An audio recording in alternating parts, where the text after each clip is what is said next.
yung saging. Alin? Saging. Hmm. Tapos yung kamote.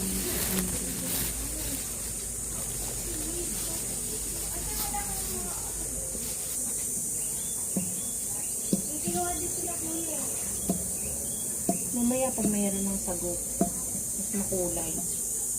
Tsaka yung may natamis na langka. Oo! Bakit? Nasaan ba?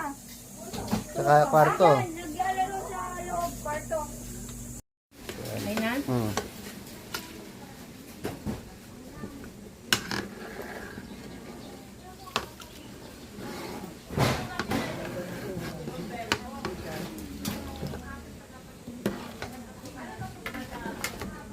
Maganda siya nga kasi sa loob mga lagyan ng surf.